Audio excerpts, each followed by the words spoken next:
اسے ساری ذمہ داری ہینڈ اوور کر کے مجھے گھر کی طرف سے تو سکون میں آنا چاہیے۔ جاذب کو ایڈجسٹ ہونے میں مدد دینا، خوش کرنے کی کوشش کرنا تو فل ٹائم ڈیوٹی ہے۔ اس سے تو ذہن آزاد ہو ہی نہیں سکتا، خاص کر یہ نیا رشتہ بنانے کے بعد۔ ایک بار پھر سوچی ہوئی باتیں سوچ کر نتیجے پر پہنچ کر انہوں نے منتظر بیٹھی آصفہ کی آنکھوں میں آنکھیں ڈال کر گفتگو شروع کی۔ میرا شادی کا کوئی ارادہ نہیں تھا، خاص کر اس ادھیڑ عمر میں۔ وہ پھیکا سا مسکرائے۔ آصفہ نے حیرت سے دیکھا۔ دل کیا کہے، آپ کی عمر کو کیا ہوا ہے، پر خاموش رہی۔ گھر تو جیسا تیسا چل ہی رہا تھا، پر میرے حق حلال خون پسینے سے بنائے گھر کا تقدس پامال ہونے لگ پڑا تھا، جس کی وجہ سے مجھے آنن فانن شادی کا فیصلہ کرنا پڑا۔ پھر تمہارے حالات کو پتہ چلا تو سوچا گھریلو خاتون ہی گھر لانی ہے تو تم کیوں نہیں؟ میں سمجھتا تھا میری طرح عمر ڈھلی خاتون بن چکی ہوگی، لیکن تم تو بہت ینگ ہو۔ مایوس لہجہ۔ مجھے کسی اپنے جیسی خاتون سے نکاح کرنا چاہیے تھا۔ اس بار آصفہ کو لگا بولنا ضروری ہے۔ پھر تو 25-30 سال کی لڑکی ہونی چاہیے تھی، مجھ جیسی 40 کی دہلیز کے پاس کھڑی عورت تو آپ کے ساتھ سوٹ نہیں کرتی۔ وہ اپنے ہاتھوں سے کھیلتے ہوئے سر جھکا کر مسکرائی۔ ہم کتنے بھی دلکش ہوں، کچھ باتیں عمر کے تقاضے کے مطابق ہی سوٹ کرتی ہیں۔ وہ بھی مسکرائے تھے۔ عجیب بات تھی، اس سے دوسری دفعہ باضابطہ بات کر رہے تھے۔ دونوں ہی دفعہ اس نے کچھ ایسا بول دیا تھا کہ جنگ لڑتے اعصاب ڈھیلے پڑ جاتے، سکون کی لہر جسم کے تمام رگ پٹھوں کو ایزی کر دیتی۔ آپ بھلے کتنی بڑے وکیل ہیں، پر میں اختلاف ضرور کروں گی۔ کبھی کبھی عمر سے زیادہ وقت کا تقاضا اہم ہوتا ہے۔ مجھے بھی وقت کا تقاضا ماننا پڑا فری کے لیے۔ میرا دوسری شادی کا قدم اٹھانا ضروری ہو گیا تھا، اس کی تعلیم و تربیت، صحت۔ اس نے آہ بھر کر بات ادھوری چھوڑ دی کہ انہیں کہانی معلوم تھی۔ تمہاری بیٹی چھوٹی ہے، تمہارے نئے رشتوں کے ساتھ ایڈجسٹ ہو سکتی ہے۔ میرا بیٹا جوانی کی دہلیز پر ہے۔ اس عمر میں والدین میں سے کوئی شادی کرے تو معاشرے سے بھی پہلے اولادی سے ٹھرکی نفس پرست سمجھنے لگتی ہے۔ مجھے کبھی کسی شے سے خوف نہیں آیا، باخدا میں اب بدترین خوف کے حصار میں وقت گزار رہا ہوں۔ جاذب کی خاموشی، یا شاید ناراضی، یا پھر شاید بے بسی مجھے لمحہ لمحہ نچوڑ رہی ہے۔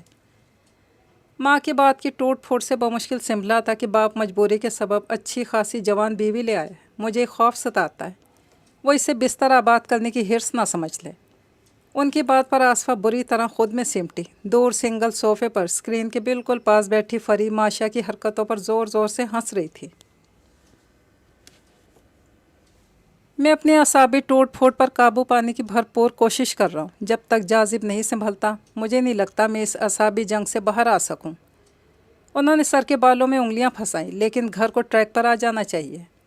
آصفہ ہماری فیملی ایک ہے، اس لیے کچھ چھپا ہوا تو ہے نہیں۔ مجھے بھی معلوم ہے، تمہیں بھی خبر ہوگی۔ اس نئے رشتے سے زیادہ تر لوگ ناخوش ہیں۔ مجھے پرواہ نہیں، میں صرف اپنے بیٹے کی پرواہ کرتا ہوں۔ لیکن میں یہ ضرور چاہتا ہوں تم اپنا سابقہ سوبر انداز، سلجھی طبیعت اس گھر میں بھی جاری رکھو کہ اب یہ گھر تمہارا بھی ہے، تمہاری بچی کا بھی۔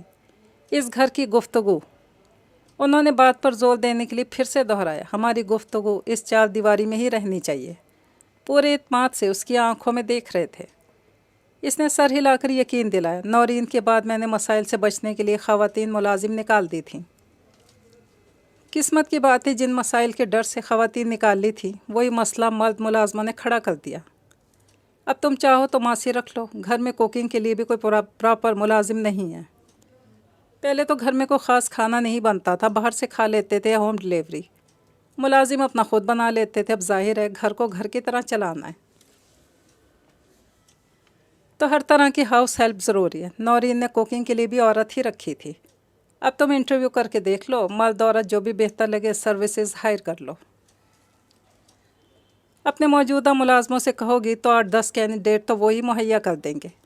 پھر بھی بات نہ بنی تو مجھے بتا دینا، ایجنسی سے رابطہ کر لیں گے۔ گھر کی گاڑی میں نے سیل کر دی تھی، اب پھر سے گاڑی اور ڈرائیور کا ارینج کر رہا ہوں۔ وہ جو توجہ سے سن رہی تھی اب بول ہی پڑی، داؤد صاحب، میری وجہ سے کوئی بھی ایکسٹرا خرچہ کرنے کی ضرورت نہیں ہے۔ ملازم، گاڑی، یہ وہ کسی شے کی ضرورت نہیں ہے۔ بچی کے اسکول کے لیے گروسری، گاؤں یا پھر باہر ہی جانا پڑتا ہے۔ میری گاڑی دستیاب نہیں ہوا کرے گی اور ہاؤس ہیلپ کے بغیر گھر بھی نہیں چل سکتا، اس لیے ضرورت ہے۔ اسکول سے یاد آیا، اس ایریا میں بھی 2 اچھے اسکول ہیں، ان کا وزٹ کر لو اگر جاذب کے اسکول میں ایڈمیشن کرانا ہے تو بھی ٹھیک ہے۔ نہیں، جازب کا اسکول تو بہت مہنگا ہے، میں گھر کے آس پاس کسی نارمل سے اسکول میں فری کو داخل کرانا چاہتی ہوں، وہ بھی ابھی نہیں، چھٹیوں کے بعد، ورنہ چھٹیوں کی بھی خواہ مخواہ فیس دینی پڑے گی۔ وہ دنیا دیکھے ہوئے مرد تھے، اصلی نقلی کی پہچان رکھتے تھے۔ انہوں نے نوٹ کیا وہ بناوٹی نہیں تھی، بلکہ اتنی قناعت پسند تھی، ان کا خرچہ کرانا نہیں چاہتی تھی۔ آصفہ، تمہاری بچی کی میں نے کامل ذمہ داری اٹھائی ہے، اس کی تعلیم تحفظ میری ذمہ داری ہے، تم اپنی ذمہ داری نبھاؤ، میں اپنی نبھاؤں گا۔ تحفظ لفظ نے آصفہ کے دل کی تار کو، ناس کے رگوں کو چیر ڈالا۔ سامنے بیٹھے مرد کا لہجہ بتا رہا تھا وہ زبان کا پکا ہے۔ آصفہ حقیقت پسند عورت تھی، اس نے یہ نہیں سوچا تھا کہ داؤد فری کا باپ بن جائے گا۔ فری اس کی بیٹی تھی، اسی کی رہنی تھی، اور جازب ان کا بیٹا تھا، انہی کا رہنا تھا۔ اتنی حقیقی دنیا میں تحفظ لفظ اس کی آنکھوں سے پانی بن کر گر پڑا۔ یعنی بھائیوں کے در سے نجات بھی مل گئی تھی، بیٹی کی عزت ناموس کی حفاظت کا ذمہ بھی ایک ممتاز حیثیت مرتبے والا شخص اٹھا رہا تھا۔ فری اب محفوظ ٹھکانے پر تھی تو آنسوں کا خراج تو بنتا تھا۔ آپ کا بے حد شکریہ، مجھے فری کے لیے تحفظ تعلیم سے بھی پہلے درکار تھا۔ انہوں نے سر ہلا کر شکریہ وصول کیا۔ وہ کھڑی ہو گئی، رخ موڑے ہی بولی، داؤد صاحب، آپ کسی بھی طرح جازب کو گھر لے آئیں، ہماری طرف سے آپ کو کسی مشکل میں اضافہ نہیں ہوگا۔ آپ یوں سمجھیں کہ میں اور میری بچی اس گھر میں موجود ہی نہیں ہیں۔ وہ ان کے جازب کے حوالے سے سارے تحفظات سمجھ گئی، کیونکہ معاملہ فہم ذہین عورت تھی۔ بات کہہ کر وہ رکی نہیں تھی۔ مدثر سے کہہ کر اس نے 10 بجے انٹرویو کے لیے چند لوگ بلوائے تھے، ابھی 10 بجنے میں وقت تھا۔ سارا گھر مالکانہ نظر سے دیکھنے کے لیے کھڑی ہو گئی۔ اوپر کے پورشن میں 2 بیڈ روم، ایک اسٹڈی روم پلس آفس تھا، جس میں سینکڑوں کتابیں، رسالے، دفتر کی فائلز پڑی تھی۔ آصفہ کو کتابیں پڑھنے کی تو موج لگی۔ آخری کونے میں اسٹور روم تھا۔ آصفہ نے الماریاں کھول کھول کر دیکھی تو نورین کے بستر جوں کے توں پڑے تھے۔ سب سے پہلے تو انہی کو دھوپ لگواتی ہوں۔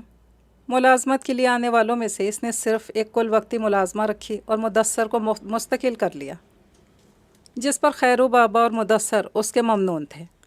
رفعت بی بی کا اصلی شناختی کارڈ اسے واپس کر کے نقل داؤد کو دکھانے کے لیے پاس رکھ لی۔ باجی لاؤنج کی سیٹنگ بدلنی ہے؟ مدثر اور رفعت اس کے جواب کے منتظر تھے۔ داؤد تو شاید کچھ نہ کہیں، لیکن جازب، جیسے اس کی ماں نے گھر سیٹ کر رکھا تو ویسے ہی رہنے دیتی ہوں، تاکہ وہ اجنبیت کے احساس سے نہ گزرے۔ نہیں، کوئی سیٹنگ نہیں بدلنی، جیسا ہے ویسے مکمل صفائی کرنی ہے۔ بستروں کو دھوپ لگوانی ہے، البتہ کچن میں کچھ تبدیلیاں کروں گی۔ ان دونوں کو کام پر لگا کر اس نے خود اپنے اور فری کے لان کے کپڑے ہاتھ سے دھو ڈالے۔ اس کے بعد اس نے کھانا بنانے کی تیاری شروع کر دی۔ فری اس کے پاس فریج، فریزر سمیت ہر شے کھول کے بند کرتی رہی، اپنی مرضی سے کھاتی پیتی رہی۔ اسے ممانیوں کی طرح ڈانٹنے والا یا کھانے کی پسندیدہ اشیاء چھپانے والا یہاں کوئی نہیں ملا تھا۔ کھانا تو بہت اچھا بنا ہے، نئی کوک نے بنایا۔ داؤد دوپہر کے کھانے پر موجود تھے۔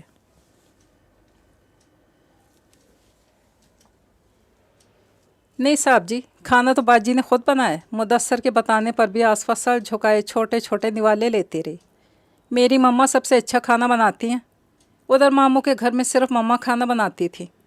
فری نے اپنی عادت کے مطابق داؤد سے بے تکلف ہونے کی کوشش کی تھی، لیکن وہ سرد محض لا تعلق ہی رہے۔ کچن میں آصفہ کے موبائل پر کال آنے لگی تو فری بھاگ کر ماں کا موبائل اٹھا لائی۔ ہاں جی، بالکل ٹھیک ہوں، فری بھی ٹھیک ہے، وہ بھی گھر پہ ہیں، کھانا کھا رہے ہیں۔ اچھا، بات کروا دیتی ہوں۔